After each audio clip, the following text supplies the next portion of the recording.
আহোম কিংডমৰ প্ৰতিষ্ঠাপকৰে মৈদামটো নাই জেঠি বলি দিয়া হয় সেই ঢিপটোৰ তলত একচুৱেলি মেইন ষ্ট্ৰাকচাৰটো থাকে অতিকৈ বেয়া অৱস্থাত আছে সেই মৈদামকেইটা ফুলেশ্বৰী কুঁৱৰী অলপ গুঢ়া টাইপৰ আছিল মৈদামৰ নিচিনা বস্তু আমি ইণ্ডিয়াৰ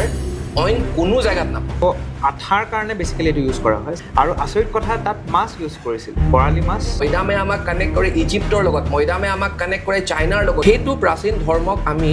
থেৰাবাদ বুদ্ধিজিমৰ লগতো অলপ কম্পেয়াৰ কৰিব পাৰোঁ মৃত্যুৰ পিছত একচুৱেলি মৃত্যু নহয় ইউ জাষ্ট গ' টু এ ডিফাৰেণ্ট ৱৰ্ল্ড হাঁহৰ কণী লগতে গুৰ ইউজ কৰিছিল সিহঁতে স্বৰ্গদেউৰ লগত তেওঁকো পোতা হ'ব এখন বেলেগ নগৰ আছিল য'ত কফিনবিলাক থোৱা গৈছিল সেইকেইজন মানুহ মৃতকৰ লগত থাকি যায় যোনকেইজন মানুহে থাকিবলগীয়া আছিল এইটো অসমৰ পিৰামিড বুলি ক'ব পাৰোঁ কিছুমান মৈদামক আক্ৰমণকাৰীয়ে আক্ৰমণ কৰিছে মীৰ জুমলাই নাই কমেও 10টা মৈদামত সুৰংগ বনাইছিল Hello and welcome to Ochom Dhoni, another podcast by Impact Career Tutorials.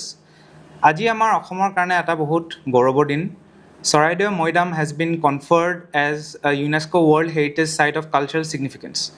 So Ijaz বহুত ভাল লাগিলে খবৰটো শুনি হয় হয় হয় হয় এইটো অতিকৈ গৌৰৱৰ কথা আমি ইমান দিন ধৰি অপেক্ষা কৰি আছিলোঁ এটা বিৰাট ডাঙৰ কথা একচুৱেলি এই এনাউন্সমেণ্টটোৱে অসমক পুনৰবাৰ গ্লোবেল মেপত আনি দিব আৰু স্পেচিয়েলি টাই আহোম মানুহসকলৰ বাবে এইটো অতিকৈ গৌৰৱৰ কথা তেওঁলোকৰ যোনটো এইটো মৈদাম দিয়া প্ৰথা এই মৈদাম দিয়া প্ৰথাটোৱে যোনটো স্বীকৃতি পাইছে on such a wide scale এইটো মানে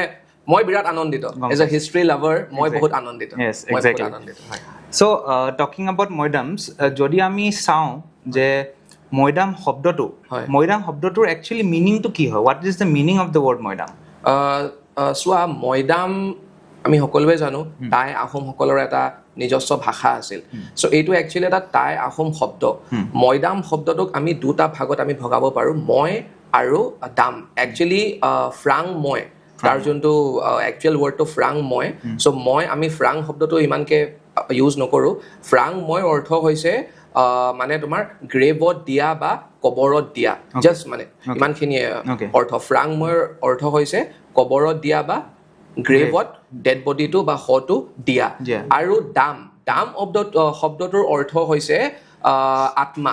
মানে স্পিৰিট অফ দ্য ডেড বুলি ক'ব পাৰোঁ মৃতক মানে আমাৰ শৰীৰটো ধ্বংস হৈ যায় কিন্তু আত্মাটো ধ্বংস নহয় চ' স্পিৰিট বা আত্মা চ' ফ্ৰাং মই দামৰ পৰা এই মৈদাম শব্দটো আহিছে মানে যদি মই একেবাৰতে ক'বলৈ যাওঁ আত্মাটো কবৰত দিয়া ইয়াৰ কিন্তু আৰু এটা ভাৰ্জন আছে মৈদাম শব্দটোৰ আৰু এটা ভাৰ্জন আছে কোৱা হয় যে মই কৈ এটা শব্দ আৰু দাম এটা শব্দ মই কৈ অৰ্থ হৈছে লাওখোলা বা স্কাল আমি যাক ইংলিছত কওঁ মই কৈ আৰু দাম মানে আমি অলৰেডি জানো দাম মানে মৃতকৰ আত্মাটো চ' যিহেতু আহোম ৰজাসকলক ভগৱানৰ দৰ্জা দিয়া হৈছিল বা ভগৱান বুলিয়ে ভবা হৈছিল সেইকাৰণে তেওঁলোকক স্বৰ্গদেউ বুলি কোৱা হৈছিল চ' ভগৱানৰ লাওখোলাটো বা সেই চৌলটোৰ লাওখোলাটো য'ত পোতা হৈছে সেইটোৱে মৈদাম বুলি কোৱা হয় এতিয়া মৈদামটো এটা বাৰিয়েল ৰাইট হয় মানে বাৰিয়েল ৰিচুৱেল হয় চ' এই ৰিচুৱেলটো আহোমসকলে কিয় ফ'ল' কৰিছিল সিহঁতৰ ধৰ্ম বেলেগ আছিল সেইটো কাৰণে ফ'ল' কৰিছিল নে হোৱাট ইজ দ্য ৰিজন যে সিহঁতে বাৰিয়েল ৰিচুৱেল ফ'ল' কৰিছিল হয় এইটো এটা বহুত ইণ্টাৰেষ্টিং কুৱেশ্যন মানে ৰাহিব একচুৱেলি আমি জানিব লাগে যে টাই আহোমসকল যেতিয়া অসমলৈ আহিছিল যেতিয়া চাওলুং চুকাফা অসমলৈ আহিছিল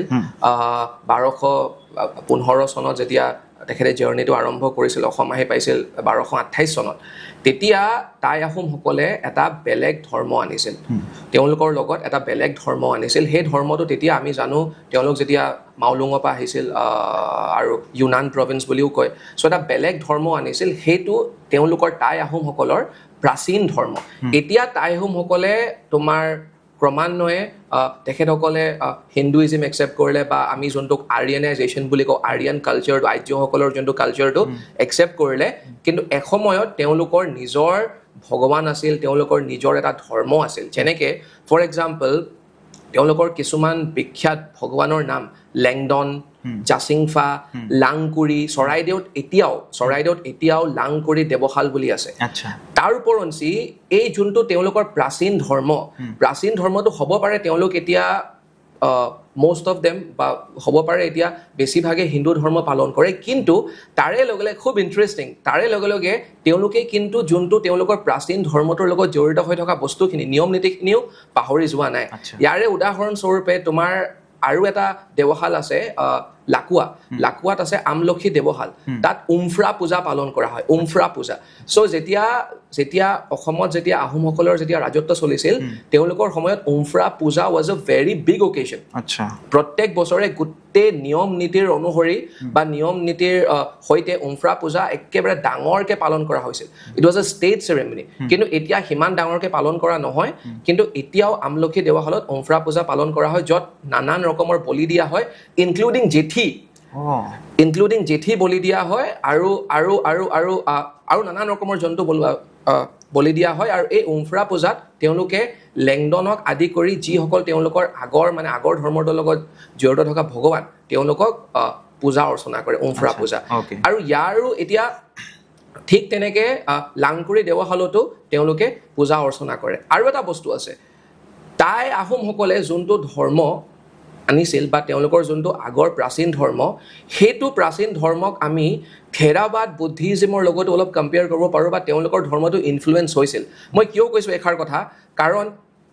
আৰু এটা কথা ৰাহিব মই ইয়াতে এড কৰিব বিচাৰিছোঁ এতিয়াও কিন্তু তেওঁলোকৰ প্ৰাচীন ধৰ্মটো হ'ব পাৰে বেছিভাগ টাই আহোম মানুহে পালন নকৰে কিন্তু টাই আহোমসকলৰ যোনখিনিয়ে পূজা পাতল চায় বা আগৰ ধৰ্মটোৰ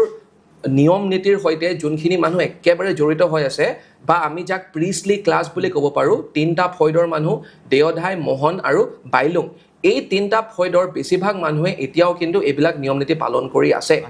সেই তেওঁলোকে আৰু এবিধ পূজা পাতে এই তিনিটা ফৈদৰ মানুহে আৰু এবিধ পূজা পাতে সেই পূজাবিধৰ নাম হ'ল ফুৰালুং পূজা বুলি কয় ফুৰালুং হিষ্টৰিয়ানছবিলাকৰ মতে ফুৰালুং শব্দটো আহিছে তোমাৰ ফ্ৰালঙৰ পৰা আহিছে বা ফ্ৰালং শব্দটোৰ পৰা আহিছে আৰু ফ্ৰালং মানে বুদ্ধা আচ্ছা ওকে আৰু হিষ্টৰিয়ানবিলাকৰ মতে ফুৰালং পূজাত বা আমি যোনটো আহোম বুদ্ধিজিম বুলি ক'ব পাৰোঁ আহোম বুদ্ধিজিম যেনেকে নৰ্মেল বুদ্ধিজিমত যেনেকে ত্ৰিৰত্ন বুলি ক'লে বুদ্ধ ধম্মা এণ্ড সংঘা ঠিক তেনেকে ফুৰালুঙত তিনিটা শব্দ সোমাই আছে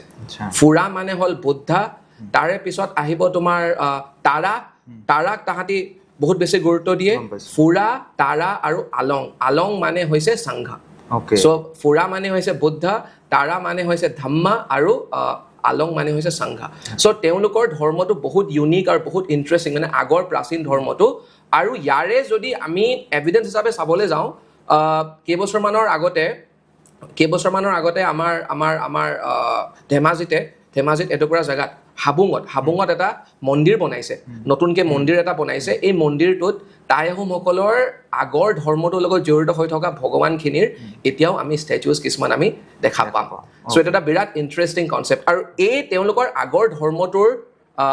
এটা বিশ্বাস আছিল যে তেওঁলোকে বিশ্বাস কৰে যে যেতিয়া এজন মানুহৰ মৃত্যু হয় সেই মানুহজনে মৃত্যুৰ পিছতো জীয়াই থাকোঁতে যেনেকৈ এটা জীৱন কটাইছিল ঠিক তেনেকুৱা এটা জীৱন কটায় সেইকাৰণে তেওঁলোকে মৃতকক কেতিয়াও পাহৰি নাযায় মৃতকক তেওঁলোকে পূজা অৰ্চনা কৰে তেখেতৰ মৃত্যুৰ পিছতো যাক আমি ইংলিছত এনচেষ্টাৰ ৱৰ্শ্বিপ বুলি কওঁ আৰু তাৰে এটা উদাহৰণ মৈদাম অ'কে এতিয়া কিন্তু মৈদামৰ যোনটো প্ৰথাটো সেইটো এতিয়ালৈকে বা একদম লেট আহোম কিংছলৈকে কণ্টিনিউ হৈছিল নে শেষৰ আহোম ৰজালৈকে কণ্টিনিউ হৈছিলে নে বাৰিয়েলটো নে মাজত কিবা এটা কাৰণে ৰখি গৈছিলে আচ্ছা মৈদামৰ মানে অসমত যোনটো মৈদামৰ প্ৰথা চাউলুং চুকাফাই আৰম্ভ কৰিছিল বা তেখেতৰ আমি মৃত্যুৰ পিছত আৰম্ভ হৈছিল বুলি আমি ক'ব পাৰোঁ 1268ত তেখেতৰ মৃত্যু হৈছিল তেখেতক পোন প্ৰথমবাৰৰ বাবে মৈদাম দিয়া হৈছিল আৰু তেতিয়াৰ পৰাই মৈদামৰ বস্তুটো আৰম্ভ হ'ল তেওঁৰ মৈদামটো ক'ত আছে বাৰু তেওঁৰ মৈদামটো এতিয়া that is very interesting তেওঁৰ মৈদামটো চৰাইদেউতে আছে চৰাইদেউ এখন ডিষ্ট্ৰিক্টৰ নামটো মানে মানুহৰ ঢেৰ কনফিউজন এতিয়া 90টা মৈদামে স্বীকৃতি পাইছে ইউনেস্কোৰ পৰা এই 90টা মৈদামো চৰাইদেউতে আছে কিন্তু এটুকুৰা ঠাইতে আছে কিন্তু চৰাইদেউ জিলাৰ কিন্তু অতি আনফৰ্চুনেট বা অতি পৰিতাপৰ বিষয় যে এই 90টা মৈদামৰ মাজত চাউলুং চুকাফাৰ বা আহোম কিংডমৰ প্ৰতিষ্ঠাপকৰে মৈদামটো নাই আচ্ছা সো তেখেতৰ মৈদামটো চৰাইদেউতে আছে কিন্তু অন্য এটুকুৰা জাগাত আৰু তাতোকৈ বেছি পৰিতাপৰ বিষয় এইটো যে তেখেতৰ মৈদামটো আমি ডিস্কভাৰ কৰা বৰ বেছি দিন হোৱা নাই ওকে আচ্ছা চিনাক্ত বহুত দেৰিকে হৈছে 2000 সামথিংত তেখেতৰ মৈদামটো আমি চিনাক্তকৰণ কৰিছো আচ্ছা এতিয়া coming back to the question that a burial যোনটো ৰাইটছ হয় এটো কি মানে হেখলৈকে চলিছিল বাৰিয়েল ৰাইটটো টাই আহোমসকল অসমলৈ অহাৰ পিছত বাৰিয়েল ৰাইটটো তেওঁলোকে আৰম্ভ কৰিলে মই কৈছো ইতিমধ্যে কিন্তু যেতিয়া টাই আহোম মানে এতিয়া মই ৰজাঘৰীয়াৰ কথা কৈ আছো যেতিয়া ৰাজ দৰবাৰত বা টাই আহোমসকলৰ যোনটো ৰজাঘৰীয়া পৰিয়াল তেওঁলোকৰ মাজত যেতিয়া আৰিয়ানাইজেশ্যন বা হিন্দুইজমৰ প্ৰভাৱ যেতিয়া বহুত বেছি পৰিলে লাহে লাহে তেওঁলোকে অৱহেলা কৰিব ধৰিলে কাক অৱহেলা কৰিব ধৰিলে তেওঁলোকৰ আগৰ ধৰ্মটোক আমি হিষ্টৰিয়ানবিলাকৰ মতে এক্সেক্টলি কোৱাটো অলপ কঠিন কিন্তু তেওঁলোকৰ মতে তোমাৰ শিৱসিংহৰ ঘৈণীয়েক ফুলেশ্বৰী কোঁৱৰী অলপ গুঢ়া টাইপৰ আছিল সো তেখেতে আগৰ ধৰ্মটোৰ লগত কোনো সম্বন্ধ থবলৈ বিচৰা নাছিল সো কোৱা হয় যে তেওঁৰ সময়ৰ পৰাই তোমাৰ নুপুতি মানে যোনটো টাই আহোমসকলৰ আগৰ ধৰ্ম আছিল তাৰ মতে তেওঁলোকে ডেড বডিজবিলাক পুতিছিল সো এই তোমাৰ কি বুলি কয় আমাৰ ফুলেশ্বৰী কোঁৱৰী বা যাৰ আগৰ নাম ফুলমতি আছিল তেখেতৰ সময়ৰ পৰা যোনটো পুতা চিষ্টেমটো বা পুতাৰ নিয়মটো বন্ধ কৰি দিয়া হ'ল আৰু মৃতকক জ্বলোৱা হ'ল কিন্তু মৃতকক জ্বলোৱাৰ পিছতো কিন্তু সেই মানে আমাৰ কি বুলি কয় এশেছ বুলি আমি যাক অস্থি বুলি কওঁ সো অস্থিখিনিৰ ওপৰত কিন্তু তেনেকুৱা এটা ষ্ট্ৰাকচাৰ বনোৱা যোনটো চিষ্টেম এই চিষ্টেমটো একেবাৰে শেষৰলৈকে চলি আছিল আহোম ডাইনেষ্টিৰ যোনজন শেষৰ ৰজা পুৰন্দৰ সিংহৰো মৈদাম আছে কিন্তু চৰাইদেউত নাই তেখেতৰ মৈদামটো আছে যোৰহাটত ৰজা মৈদাম বুলি সো এই কামিং টু আনাদাৰ কোৱেশ্চন তুমি যোনটো ক'লা যে পুৰন্দৰ সিংহৰ মৈদামটো যোৰহাটত আছে মৈদামখিনি আমি মৈদাম যি এতিয়া আমি প্ৰটেক্টেড হৈ আছে সেইখিনি আমি চৰাইদেউতে কিয় পাওঁ বা চৰাইদেউৰ বাহিৰেও বেলেগ জাগাত আমি মৈদাম বিচাৰি পাওঁ নেকি চৰাইদেউৰ বাহিৰেও আমি বেলেগ জাগাত আমি মৈদাম পাওঁ মৈদাম আমি মেইনলি আপাৰ আসামত পাওঁ ডিব্ৰুগড় শিৱসাগৰ চৰাইদেউ আৰু যোৰহাট ডিষ্ট্ৰিক্টত মৈদামবিলাক সিঁচৰিত হৈ আছে বিভিন্ন জেগাত বিভিন্ন মৈদাম পাবা কিন্তু তুমি যে মাত্ৰ ক'লা অকল চৰাইদেউৰ মৈদামখিনিয়ে প্ৰটেক্টেড নহয় কিছুমান এনেকুৱাও যেনেকে এতিয়া ডিব্ৰুগড়ত বৰবৰুৱা তাতে তোমাৰ সেইখিনি জেগাক চেঁচা বুলি কয় চেঁচাত তুমি দুটা মৈদাম পাবা আলন দিহিঙীয়া বৰবৰুৱা আৰু ডেকা দিহিঙীয়া বৰবৰুৱা চাগে তুমি দেখিছা মস্ত ডাঙৰ হাইৱেটোৰ একেবাৰে কাষতে লাগি আছে চ' তেওঁলোক দুজনো বৰবৰুৱা আছিল সেইকেইটা মৈদাম এতিয়া বহুতে আমি নাজানো সেইকেইটা মৈদামো প্ৰটেক্টেড আচ্ছা সেইকেইটা মৈদামৰ চোৱা চিতাৰ দায়িত্ব আমাৰ ষ্টেট গভৰ্ণমেণ্টৰ কিন্তু অতিকৈ বেয়া অৱস্থাত আছে সেই মৈদামকেইটা so' the point I am trying to make is যে এনেকুৱা মৈদাম শিৱসাগৰতো ঢেৰ তুমি বিহুবৰৰ পৰা মথুৰাপুৰ যোৱা ৰাস্তাত তুমি অগণন মৈদাম পাবা প্ৰায় এজন হিষ্টৰিয়ানৰ মতে 1000 নে 1200টা মৈদাম আছে আমি নাজানোৱে কাৰ মৈদাম কি কথা সেইবিলাক জনাৰ কোনো বাৰু চ'ৰ্চো নাই কিন্তু আমি সেইবিলাক প্ৰটেক্ট কৰা নাই ঠিক তেনেকে মই কৈছোঁ ইতিমধ্যে যোৰহাটতো তুমি এতিয়া মৈদাম পাবা চ' যোৰহাট শিৱসাগৰ বা আমাৰ এতিয়া ডিব্ৰুগড়তে ঠাকুৰ থান বুলি এটুকুৰা জেগা আছে ঠাকুৰ থানতো এটা মানে মৈদাম আছে চ' এই 4খন ডিষ্ট্ৰিক্টছত মৈদামবিলাক সিঁচৰিত হৈ আছে তথাপিও আমি এই চৰাইদেউ মৈদামক স্পেচিয়েল এটা ষ্টেটাছ বা ইমান বেছি গুৰুত্ব সহকাৰে কি হ'লো কাৰণ চৰাইদেউ অঞ্চলখিনিত ৰজা ঘৰীয়া বা ৰাজ পৰিয়ালৰ মেম্বাৰ্ছবিলাকক তাত মানে এটা তাত পুতা হৈছিল বা তেওঁলোকৰ মৈদাম তাত অৱস্থিত সেইকাৰণে চৰাইদেউ মৈদাম তাত ফেমাছ ৰজা কাৰ মৈদাম বিচাৰি পোৱা এই 90টা মৈদামৰ ভিতৰত চোৱা একেবাৰে সঁচা কথা ক'ব গ'লে মৈদামবিলাক আমি আজিলৈকে চিনাক্ত কৰিব পৰা নাই প্ৰায়ভাগ মৈদাম আমি এতিয়ালৈকে মোৰ যিমান দূৰ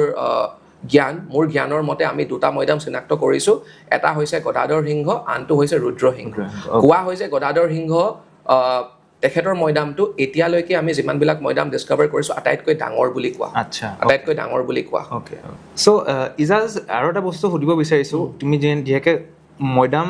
ইটছেল্ফ ইমান ডাঙৰ ইলাবৰেট এটা ষ্ট্ৰাকচাৰ হয় চ' ইয়াৰ লগত যোনটো বিউৰিয়েল ৰিচুৱেলটো যোনটো প্ৰথা বিউৰিয়েল প্ৰথাটো সেইটো কেনেকৈ প্ৰচেছটো কেনেকুৱা ধৰণৰ আছিলে যে এজন আহোম ৰজাৰ মৃত্যুৰ পিছত মৈদামলৈ অনাৰ প্ৰচেছটো কেনেকুৱা আছিলে আচ্ছা চ' এজন আহোম ৰজা যেতিয়া একেবাৰে মৃত্যুৰ দুৱাৰদলিত থাকে মই একেবাৰে আগৰ পৰা আৰম্ভ কৰিছোঁ দেই যেতিয়া এজন আহোম ৰজা বা স্বৰ্গদেউ যেতিয়া ধৰা একেবাৰে বেয়া অৱস্থা আৰু সকলো মানুহে গম পাইছে যে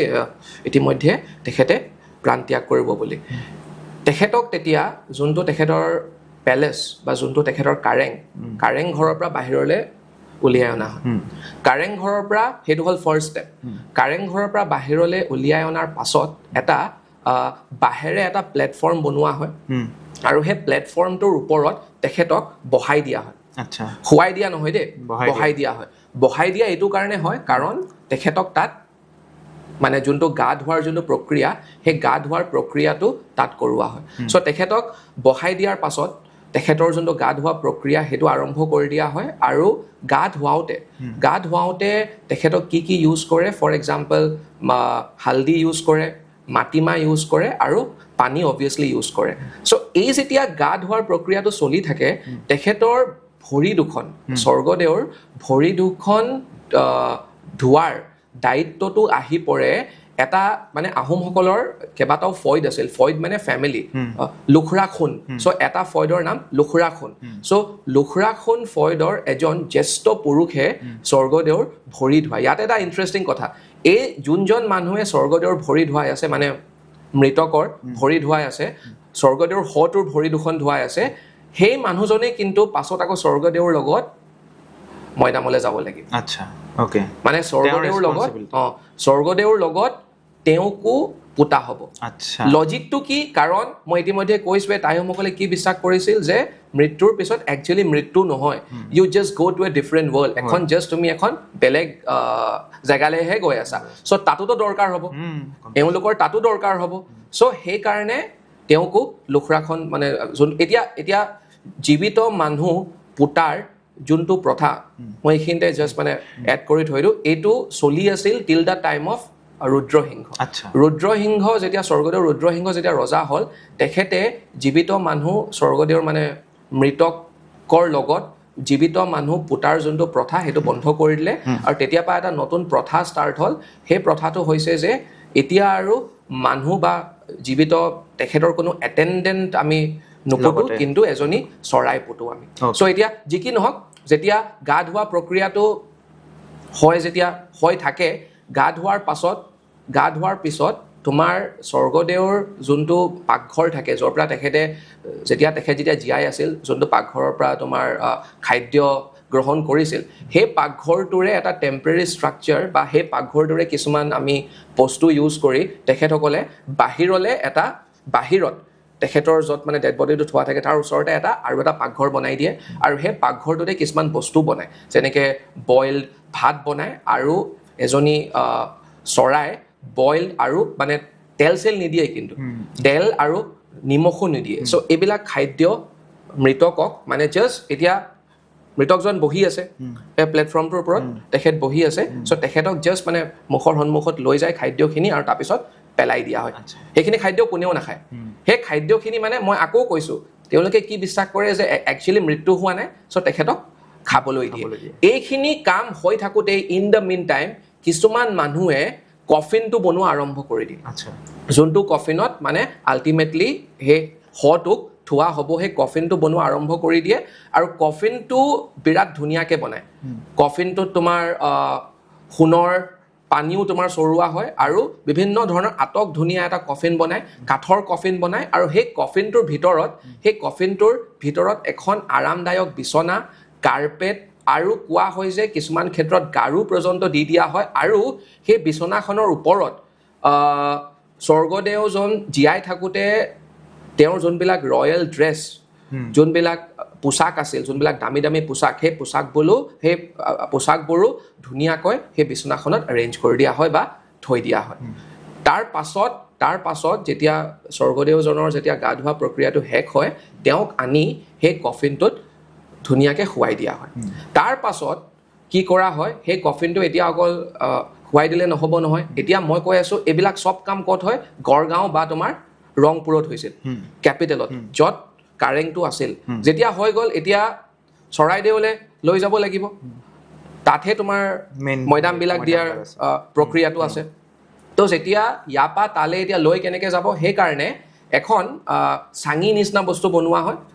যাতে কফিনটো কেৰি কৰিব পাৰি বা দাঙি নিব পাৰি সো এতিয়া কফিনটো আকৌ স্বৰ্গদেউজন থকা কফিনটো আকৌ যোনে তোনে দাঙিব নোৱাৰে আচ্ছা যোনে তোনে দাঙিব নোৱাৰে পাৰ্টিকুলাৰ দুটা ফয়ডৰ মানুহে দাঙিব পাৰিব সেই দুটা ফয়ডৰ নাম হ'ল এটাৰ নাম হ'ল ঘাৰফলীয়া ফয়ড আৰু আনটোৰ নাম হ'ল লুখৰাখন মই কৈছোৱে সো ঘাৰফলীয়াখিনি থাকে তোমাৰ মৃতকজনৰ মূৰৰ ফালে তাহাঁতি দাঙে আৰু মৃতকজনৰ ভৰিৰ ফালে দাঙে যোনটো লুখৰাখন খেলৰ তুমি ফয়ডৰ কথা কৈ আছা এইটো যে খেল চিষ্টেম যে খেল চিষ্টেমৰ যোনবিলাক খেলটো অলপ বেলেগ বস্তু খেল আৰু পাইকৰ মাজত ৰিলেশ্যন আছে মানে এগালমান পাইকক যেতিয়া আমি একে ধৰণৰ কাম কৰিব দিওঁ সেইটো কওঁ আমি খেল ফয়ড মানে ফেমিলি আচ্ছা ওকে সো এতিয়া তেওঁলোকে যেতিয়া নি গৈ থাকিব ইয়াতো এটা ইণ্টাৰেষ্টিং কথা ৰজাজন যিমানে বেছি পৰাক্ৰমী আছিল যিমানে বেছি ডাঙৰ ৰজা আছিল তেখেতৰ যোনটো এতিয়া ফিউনাৰেল প্ৰচেছন বা তেখেতৰ সেই কফিনটোৰ লগত কোন কোন যাব সো ডিপেণ্ড কৰে যে ৰজাজন কিমান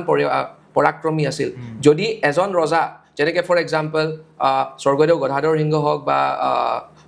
ৰুদ্ৰসিংহ হওক সো এওঁলোক বিৰাট পৰাক্ৰমী বিৰাট মানে ধৰা বহুত বিখ্যাত ৰজা আছিল সো এওঁলোকৰ কফিনৰ বা এওঁলোকৰ যেতিয়া ডেড বডিটো যেতিয়া তেওঁলোকৰ ৰাজ দৰবাৰ বা তেওঁলোকৰ কাৰেঙৰ পৰা যেতিয়া চৰাইদেউলৈ নিয়া হৈছিল বহুত মানুহ গৈছিল সো এইটো ভেৰি কৰে কিমান মানুহ যাব কফিনটোৰ লগত এইটো ভেৰি কৰে ফ্ৰম কিং টু কিং ৰজা অনুসৰি কিন্তু কেইজনমান মানুহ যাবই লাগিব কেনেকুৱা ধৰণৰ মানুহ যাব লাগিব যোনবিলাক মানুহৰ লগত ৰজাজনৰ মানে ডেইলি কাম থাকে বা কাম আছিলে সময়ত যেতিয়া তেখেত জীৱিত হৈ আছিল এটেণ্ডেন্স বিলাক যেনেকে লিগিৰা লিগিৰি যেনেকে তামুলী কোন তামুলী সেইজন মানুহ যোনজন মানুহে স্বৰ্গদেউক তামোলৰ যোগান ধৰিছিল তামোল পাণৰ যোগান ধৰা মানুহজন ঠিক তেনেকে তোমাৰ চাংমাই ৰান্ধনী মানে ৰয়েল শেফ বা ৰয়েল কুক ক'ব পাৰো আমি ঠিক তেনেকে তোমাৰ পিকদান ধৰা পিকদান মানে যেতিয়া তামোল পাণখিনি খাই যেতিয়া পিকায় সব য'ত পিকায় আমি সেইটোক পিকদান বুলি কওঁ সো পিকদান যোনজন মানুহে ধৰিছিল তেখেতো যাব লাগে সো এনেকুৱা 10 জন মানুহ কম্পালসৰি যাব লাগে তেওঁলোকৰ ওপৰত যদি ৰজাজন বিখ্যাত সো আৰু মানুহ যাব পাৰে সো যেতিয়া এতিয়া ইয়াতে এটা ইণ্টাৰেষ্টিং কথা আৰু মই এটা কথা ইয়াতে এড কৰিব বিচাৰিছো যেতিয়া গা ধোৱা প্ৰক্ৰিয়াটো হৈ থাকে তেতিয়া গা ধোৱাওতে পানীখিনি যোনখিনি ইউজ কৰা হয় সেই পানীখিনি এটা স্পেচিফিক পুখুৰীৰ পৰা অনা হয় সেই পুখুৰীটোৰ নাম হ ধোৱা পুখুৰী হ ধোৱা পুখুৰীৰ পানী দিয়ে মৃতকক গা ধোৱা হয় বাৰু যি কি নহওক এতিয়া প্ৰচেছনটো গৈ আছে প্ৰচেছনটো গৈ থকাৰ আগতে কিছুমান মানুহক ডাইৰেকশ্যন দিয়া হয় যে তোমালোকে যোৱা এই ৰজাজনক আমি কত পুতিম বা তেখেতৰ মৈদামটো কত দিয়া হ'ব তুমি গৈ পেলাই সাইটটো সিলেক্ট কৰা আচ্ছা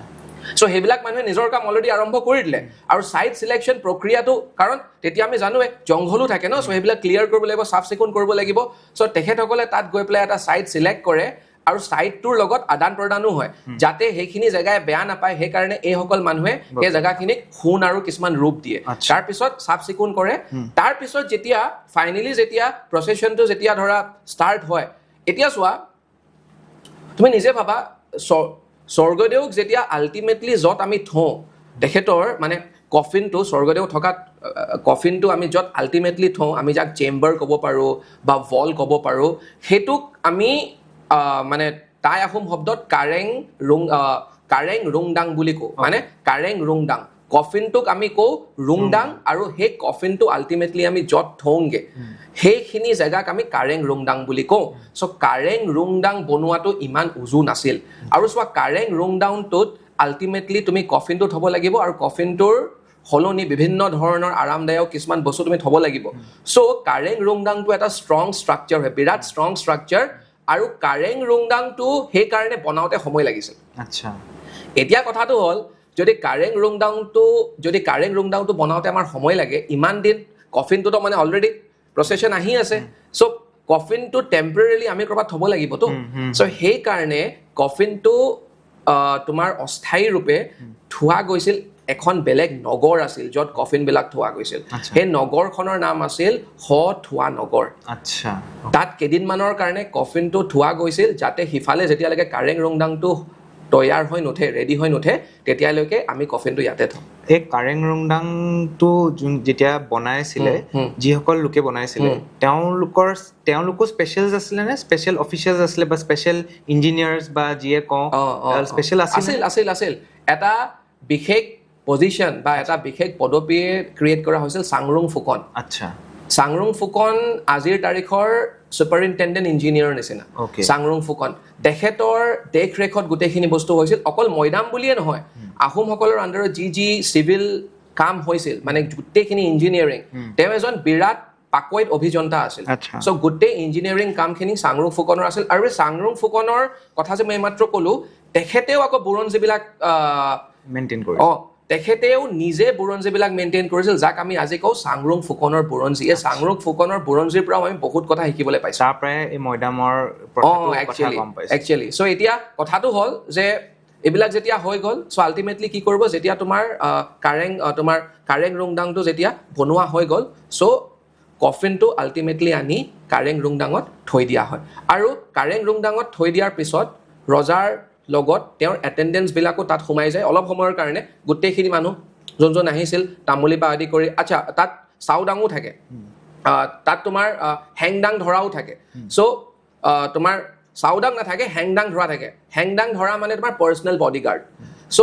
তেওঁলোকো সোমাই যায় গোটেইখিনি মানুহ লিগিৰিৰ পৰা আদি কৰি চব মানুহ সোমাই যায় আৰু তেওঁলোক মানে মই ক'ত সোমাই বুলি কৈছোঁ গম পাইছা নহয় যোনটো আল্টিমেট য'ত মানে আমি কফিনটো থওঁ তাত সোমাই যায় গোটেইখিনি মানুহ কিন্তু আৰু তাত সোমোৱাৰ পিছত ৰাজ দৰবাৰত তেওঁলোকে ৰজাজন জীৱিত থাকোঁতে য'ত থিয় হৈছিল প্ৰত্যেকজন মানুহৰ নিৰ্দিষ্ট স্থান থাকে তো থিয় হোৱা চ' য'ত থিয় হৈছিল তাতে তাহাঁতি অলপ সময়ৰ কাৰণে থিয় হৈ যায় আৰু তাৰ পিছত তেওঁলোক ওলাই আহে কিন্তু চব ওলাই নাহে সেইকেইজন মানুহ মৃতকৰ লগত থাকি যায় যোনকেইজন মানুহে থাকিবলগীয়া আছিল আৰু তেওঁলোকক ইয়াতে এটা কথা দেই তেওঁলোকক কোনেও ফ'ৰ্চ নকৰে লুখুৰাখন খেলৰ মানুহখিনি বা লুখুৰাখন ফয়দৰ মানুহখিনিৰ কাৰণে এটা গৌৰৱৰ কথা যে আমি ৰজাৰ লগত থাকিবলৈ পাই আছোঁ চ' আল্টিমেটলি যেতিয়া কফিনটো তাত থৈ দিয়া হয় আৰু বাকীবিলাক মানুহ ওলাই আহে এই কফিনটো ধৰা এতিয়া কি বুলি কয় কাৰেং ৰুংডাঙৰ এখন দুৱাৰো বনোৱা হয় সেই দুৱাৰখনেদি ওলাই আহে তেওঁলোক তাৰ পাছত এই যে মই অলপ আগতে ক'লো চাংৰুং ফুকন একেবাৰে হায়েষ্ট অফিচাৰ তেওঁৰ আণ্ডাৰত বহুত পাইক থাকে যাক আমি মৈদামীয়া পাইক বুলি কওঁ লখিমপুৰত যে মৌদুমীয়া জেগাটোৰ নাম তেনেকৈ আহিলে মৈদামীয়া পাইক চ' মৈদামীয়া পাইকবিলাকে তেতিয়া এই কাৰেং ৰুংডাঙৰ ওপৰত যোনটো আমি ঢিপ বুলি কওঁ অসমীয়াত বা ইংলিছত আমি মাউণ্ট বুলি কওঁ সেই মাউণ্টটো কোৰেৰে খান্দি সেই শ্বেপটো দি আৰম্ভ কৰে সেই শ্বেপটো দিওঁতেও সময় লাগে কেইদিনমান লাগে চ' কোৱা হয় যে এটা গোটেই মৈদামটো তৈয়াৰ হওঁতে মানে মই এতিয়া ৰজা মৈদামবিলাকৰ কথা কৈ আছোঁ ডাঙৰ মৈদামবিলাক তৈয়াৰ হওঁতে প্ৰায় 4 বা 5 মাহ পৰ্যন্ত লাগে চ' এইটোৱে প্ৰক্ৰিয়া থুলমূলকৈ কৈছোঁ আৰু এইটোৱে প্ৰক্ৰিয়া আৰু ৰাহিফ মই যে এইমাত্ৰ ক'লোঁ যে মৈদামবিলাক ইমান ষ্ট্ৰংলি বিল্ড বা ইমান মজবুতকৈ বনোৱা হয় আমি শুনামতে ৰজাৰ ডেড বডিৰ লগত কেতিয়াবা হাতী পৰ্যন্ত সোমোৱাই দিয়া হয় ভিতৰত চ' এই মৈদামবিলাকৰ কিছুমান পাৰ্টছ আছিল নেকি বা বেলেগ পাৰ্টৰ বেলেগ অংশৰ বেলেগ নাম আছে নেকি বা আমি যাক মৈদাম আৰ্কিটেকচাৰ বুলি ক'ব পাৰোঁ আমাৰ যেনেকৈ বেলেগ আৰ্কিটেকচাৰ আছে টেম্পল আৰ্কিটেকচাৰ যেনেকৈ থাকে চ' মৈদাম আৰ্কিটেকচাৰ বা মৈদামৰ বেলেগ অংশ আছিল নেকি সেইটো হ'ল 1 নম্বৰ প্ৰশ্ন 2 নম্বৰ প্ৰশ্ন তুমি যদি অলপ ক'ব পাৰা যে ইমান যে মজবুত সেই সময়ত ভাবাচোন কিমান আগৰ সময়ৰ কথা আমি পাতি আছোঁ সেই সময়ত তেওঁলোকে ইমান মজবুতভাৱে বনাইছিল কেনেকৈ বস্তুবিলাক হয় চ' বহুত ধুনীয়া তোমাৰ question regarding the Maidam architecture চ' মৈদাম আৰ্কিটেকচাৰ চাব গ'লে আমি এটা গ্লান্স এটা মৈদামটো দেখা পাওঁ এটা হেমিস্ফেৰিকেল মল এটা দেখা পাওঁ আচ্ছা আমি মৈদাম বুলি কোৱাৰ লগে লগে চবেই ভাবে এটা ডাঙৰ হেমিস্ফেৰিকেল মল এটা ঢিপটো সেই ঢিপটোকে একচুৱেলি আমি কওঁ গড় মৈদাম বুলি কওঁ এতিয়া সেই ঢিপটোৰ তলতহে একচুৱেলি মেইন ষ্ট্ৰাকচাৰটো থাকে যোনটো সিহঁতে দুটা ধৰণৰ ষ্ট্ৰাকচাৰ থাকে এটা টেম্পৰেৰী ষ্ট্ৰাকচাৰ থাকে যোনবিলাক অফিচিয়েলছ সিহঁতৰ কাৰণে টেম্পৰেৰী ষ্ট্ৰাকচাৰটো বনোৱা হয় টেম্পৰেৰী ষ্ট্ৰাকচাৰটো এইটো কাৰণে কোৱা হয় বিকজ সেই ষ্ট্ৰাকচাৰটো উড দি বনোৱা হয় উৰিয়াম মুড দি পেলাই সেইটো বনোৱা হয় চ' উৰিয়াম মুড দি পেলাই টেম্পৰেৰী ষ্ট্ৰাকচাৰটো বনায় কিন্তু যোনবিলাক ৰজা বা স্বৰ্গদেউ সিহঁতৰ কাৰণে আকৌ ব্ৰিক চিমেণ্ট মৰ্টাৰ বা ষ্টোনছ এইবিলাক দি পেলাই ভিতৰৰ ৱলটো বনোৱা তুমি যে মাত্ৰ ক'লা চিমেণ্ট হয় চিমেণ্টটো এইটো এতিয়াৰ বস্তু তেতিয়া চিমেণ্ট বুলি একজেক্টলি নকওঁ বাট তেতিয়াই লোকেল যোনবিলাক মেটেৰিয়েলছ সেইবিলাক ইউজ কৰি পেলাই চিমেণ্ট বনাইছিল আৰু সেই চিমেণ্টটোক কোৱা হৈছিলে কাৰাল এই কাৰালত থাকে তোমাৰ চ' আঠাৰ কাৰণে বেচিকেলি এইটো ইউজ কৰা হয় চ' আঠাৰ কাৰণে আমি চবেই জানো বৰা চাউল আচ্ছা হাঁহৰ কণী লগতে গুড় ইউজ কৰিছিল সিহঁতে ধূনা ইউজ কৰিছিল হেম্প ইউজ কৰিছিল ঘাঁহ কিছুমান ইউজ কৰিছিল আৰু আচৰিত কথা তাত মাছ ইউজ কৰিছিল বৰালি মাছ ইউজ কৰিছিল মাছৰ কণী আৰু মাছৰ তেল এইকেইটা ইউজ কৰিছিল ষ্টিকিনেছৰ কাৰণে আৰু লগতে মানে আচৰিত কথা যে মাটিমাহো ইউজ কৰিছিল চ' এইবিলাক এনেকুৱা ধৰণৰ পদাৰ্থবিলাক ইউজ কৰি পেলাই এনেকুৱা ধৰণৰ এলিমেণ্টছবিলাক ইউজ কৰি পেলাই সিহঁতে সেই sticky mortar type cement type বস্তু এটা বনাইছিল যোনটো নাম আছিলে কাৰাল এতিয়া কাৰালটো ইউজ কৰি পেলাই আৰু ব্ৰিক্স ইউজ কৰি পেলাই সিহঁতৰ ভিতৰৰ ষ্ট্ৰাকচাৰটো ক'লে যোনটো তুমি কৈছা কাৰেং ৰুংডাংটো বনাই পেলাই তাৰ ওপৰত গড় মৈদামটো বনালে এতিয়া গড় মৈদামটোৰ ওপৰত সৰু এটা ষ্ট্ৰাকচাৰ বনাইছিল যোনটোৰ নাম আছিলে তোমাৰ চাওচালিটো হয় আমি কম্পেয়াৰ কৰিব পাৰি বুদ্ধিষ্ট ষ্টুপাৰ নিচিনা বুদ্ধিষ্ট ষ্টুপাৰ ওপৰৰ যোনখিনি পাৰ্ট সেই পাৰ্টটোৰ নিচিনাকে চাওচালিটো নান্দা বুলি কয় সেইটো ওপৰত মৈদামৰ ওপৰত আমি দেখা পাওঁ সেই বস্তুটো চাওচালিকে চাগে মোৰ মতে কোৱা হয় নেকি যে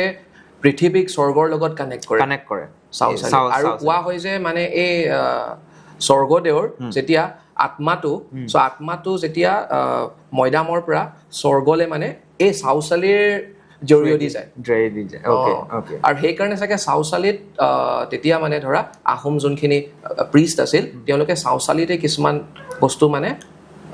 অফাৰিং দিছিল বা পূজা অৰ্চনা কৰিছিল বুলি কোৱা অ'কে চ' এতিয়া এই গড় মৈদামটোৰ আশে পাশে এখন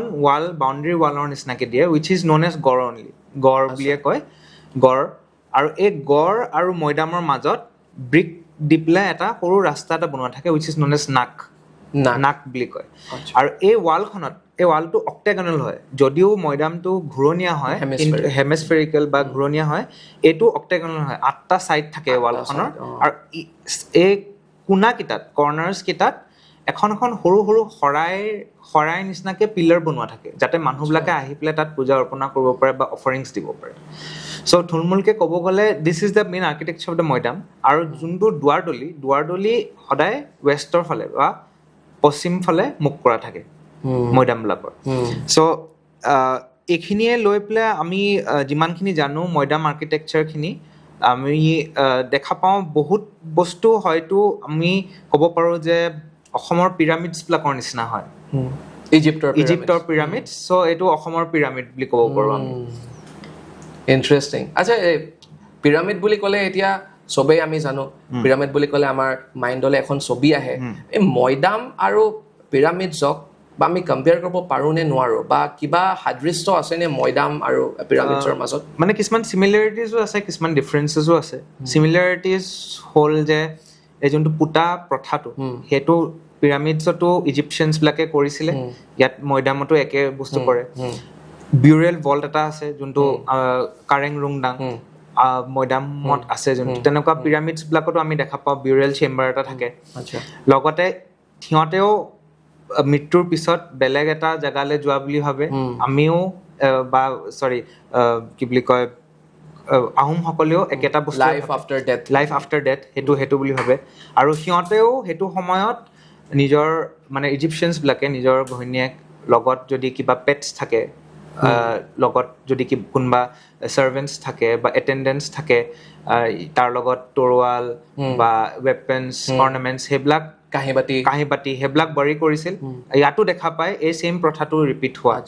চ' এইখিনি হ'ল চিমিলাৰিটিজ বাট ডিফাৰেঞ্চটো হ'ল যে পিৰামিডটো আমি শ্বেপটো দেখা পাওঁ সেইটো হ'ল প্ৰিজিম আৰু তলৰ পাৰ্টটো কোৱাড্ৰিলেটাৰেল এটা হয় কিন্তু এইটো হেমিস্ফেৰিকেল হয় এইটো গোল হয় মৈদাম গোল হয় বাট পিৰামিডছটো তলৰ পাৰ্টটো কোৱাড্ৰিলেটাৰেল হয় আৰু এটা বস্তু মৈদামৰ হাইটটো ইমান নহয় বাট পিৰামিডৰ হাইটটো বহুত ওখ চিমিলাৰিটিজ আৰু যদি চাব যাওঁ যে পিৰামিডছৰ ওচৰতে স্পিংক্স এটা থাকে mythical creature which is half man half lion কিন্তু সেইটো তেনেকুৱা ধৰণৰ তাইসকলৰ এটা মিথিকেল ক্ৰিয়েচাৰ আছে গি গাঁও খাম চাৰিখন ঠেং থকা এণ্ড ইট কম্প্ৰাইজেছ অফ আ সিংহ ঘোঁৰা সাপ আৰু কাছ আচ্ছা চ' 4টা এনিমেলছ মিলি পেলাই সেই গিগাও খাম সৃষ্টি হয় বুলি কয় আৰু 4 নম্বৰ ঠেংখন মোৰ মতে চৰাই ঠেং চ' এইখিনি সিমিলাৰিটিজ আৰু ডিফাৰেন্সেছ আছে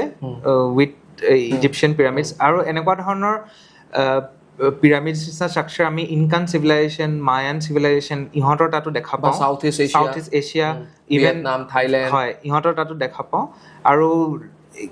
সেইটো দেখায় যে হয়তো আগৰ চিভিলাইজেশ্যনছবিলাকে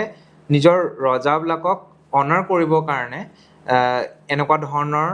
ডাঙৰ ডাঙৰ ধুনীয়া ষ্ট্ৰাকচাৰ বা টুম বনাইছিলে সিহঁতক যাতে অনাৰ কৰিব পাৰে সিহঁতক যাতে শ্ৰদ্ধা দিব পাৰে কি আচৰিত কথা চোৱা এতিয়া পিৰামিডছ অফ ইজিপ্টে কোন কেতিয়াবাতে ইমান ডাঙৰ এটা স্বীকৃতি পালে আমি ইমান দিন ৰখিব লগা হয় এক্সেক্টলি ইমান গাল সাদৃশ্য থকাৰ পিছতো মানে আচৰিত কথা চ' ইজাজ ৰিচেণ্টলি যোনটো ইউনেস্কো ৱৰ্ল্ড হেৰিটেজ চাইট ডিক্লেয়াৰ কৰা গ'ল সেইটোৰ কাৰণে আমাৰ যোনবিলাক মৈদাম আছে চৰাইদেউত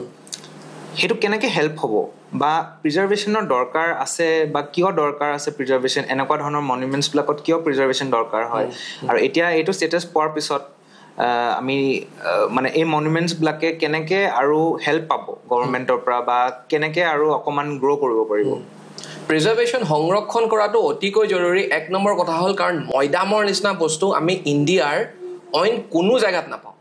মৈদামে আমাক কানেক্ট কৰে সাউথ ইষ্ট এছিয়াৰ লগত মৈদামে আমাক কানেক্ট কৰে ইজিপ্তৰ লগত মৈদামে আমাক কানেক্ট কৰে চাইনাৰ লগত চ' এই গোটেই জোনটোৰ লগত আমাক মৈদামে কানেক্ট কৰে চ' যদি মই এতিয়া কথা ক'বলৈ যাওঁ ইণ্টাৰনেশ্যনেল আন্তঃৰাষ্ট্ৰীয় সম্বন্ধ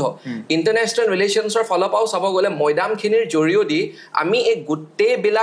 গোটেই ইমান ডাঙৰ অঞ্চলটোত যোনবিলাক দেশ আছে চবৰ লগতে ভাল সম্বন্ধ বা এটা কমন মানে এটা ধৰা আমি সকলোৱে জানো আন্তঃৰাষ্ট্ৰীয় সম্বন্ধত ভাল সম্বন্ধ গঢ়িবলৈ we need to have common things এইবিলাক চব কমন বস্তু হয় চ' আমি ইয়াৰ জৰিয়তে we can use maidams to build strong relations বিৰাট ডাঙৰ এজ এ ছফ্ট পাৱাৰ এইটো বিৰাট ডাঙৰ ছফ্ট পাৱাৰ হয় এইটো হ'ল এক নম্বৰ কথা 2 নম্বৰ কথা সংৰক্ষণ আমি এইটো কাৰণে কৰিব লাগে কাৰণ আমি দেখা পাইছোঁ অতীতত যে বহুত মৈদাম সংৰক্ষণ নকৰাৰ ফলত ডেষ্ট্ৰয় হৈ গৈছে বা নষ্ট হৈ গৈছে তাৰ ওপৰঞ্চি কিছুমান মৈদামক আক্ৰমণকাৰীয়ে আক্ৰমণ কৰিছে আৰু এতিয়া মৈদামবিলাকক আক্ৰমণ কিয় কৰে আৰু আমি দেখা পাওঁ যে সুৰংগ বনাই একচুৱেলি তাহাঁতি আক্ৰমণ এইটো কাৰণে কৰে তাহাঁতি কি কৰে সুৰংগ বনাই লৈ টানেল এটা বনাই মৈদামৰ ভিতৰত আমি সকলোৱে জানো যেতিয়া স্বৰ্গদেউক যেতিয়া পোতা হয় স্বৰ্গদেউৰ লগত তেখেতৰ যাতে এইটো জীৱনৰ পিছত যেতিয়া তেখেতে আনটো জীৱন আৰম্ভ কৰিব সেইটো জীৱনত যাতে তেখেতৰ তেখেতে কোনো অসুবিধাৰ সন্মুখীন হ'ব লগা নহয় যাতে যোনখিনি বস্তু তেখেতক দৈনন্দিন জীৱনত লাগে কাঁহী বাতিৰ পৰা আদি কৰি আৰু কাঁহী বাতিবিলাক তুমি মই ইউজ কৰাৰ নিচিনা নহয় সোণ আৰু ৰূপৰ কাঁহী বাতিৰ পৰা আৰম্ভ কৰি যোনবিলাক দামী দামী বস্তু তেওঁলোকে ব্যৱহাৰ কৰিছিল সেই গোটেই টকা পইচা মুদ্ৰাৰ পৰা আৰম্ভ কৰি যাতে আফটাৰ লাইফত বা এইটো জীৱনৰ পাছত যোনটো জীৱনলৈ যাব তেখেত তাত যাতে কোনো মানে অসুবিধাৰ সন্মুখীন নহয় তেখেতৰ চ' সেইকাৰণে গোটেইখিনি বস্তু দামী দামী বস্তুবিলাক তাত পোতা গৈছিল চ'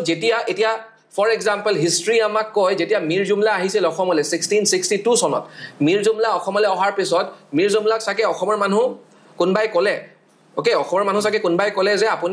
আপোনাক পইচা লাগে নহয় আপুনি মৈদামবিলাকত এটেক কৰক আপুনি ঢেৰ পইচা পাব বা ঢেৰ ভেলুৱেবল বস্তু পাব মূল্যৱান বস্তু পাব মীৰ জুমলাই আমি শুনা মতে বা হিষ্টৰিয়ানসকলে কোৱা মতে নাই কমেও 10টা মৈদামত সুৰংগ বনাইছিল 10টা মৈদাম আৰু 10টা মৈদামৰ পৰা যোনখিনি বস্তু মীৰ জুমলাই আয়ত্ত কৰিব পাৰিছিল বা যোনখিনি বস্তু কালেক্ট কৰিছিল বিশ্বাস নকৰিবা ৰাহিব সেইখিনি বস্তুৰ মূল্য আজিৰ তাৰিখত অলমোষ্ট 1 লাখ টকা বা 1 লাখ টকাতকৈও বেছি হ'ব আচ্ছা মই কৈ আছো 1662 চনৰ মানে আমি ইয়াৰ পৰা ইমাজিন কৰিব পাৰো যে মৈদামৰ তোমাৰ স্বৰ্গদেউৰ লগত কিমান দামী দামী বস্তু একেলগে মানে পোতা গৈছিল তেওঁৰ লগত চ' এইবিলাক বস্তুৰ কাৰণে তাৰ পিছত মীৰ জুমলাৰ পাছত যেতিয়া ইংৰাজ আহিলে ইংৰাজেও মৈদামবিলাক ডেষ্ট্ৰয় কৰা আৰম্ভ কৰিলে তাহাঁতিতো একো নাজানে যে মৈদামবিলাক কি হয় বাই দ্য ৱে মৈদামবিলাক অকল স্বৰ্গদেউ থকা জাগাই নহয় আমি জানো যে টাই আহোমসকলে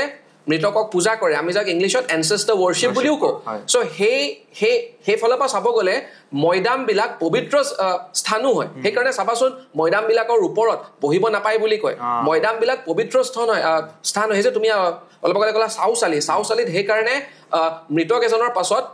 মানুহবিলাকে তাত গৈ অফাৰিং দিয়ে মানুহবিলাকে নহয় এজন নিৰ্দিষ্ট মানুহক দায়িত্ব দিয়া হৈছিল দিয়ধাই ফুকন চ' দিয়ধাই ফুকনক দায়িত্ব দিয়া হৈছিল যে তুমি যাবা আৰু তাত গৈ পেলাই তুমি সদায় পূজা অৰ্চনা কৰিবা so' it's more than just a mount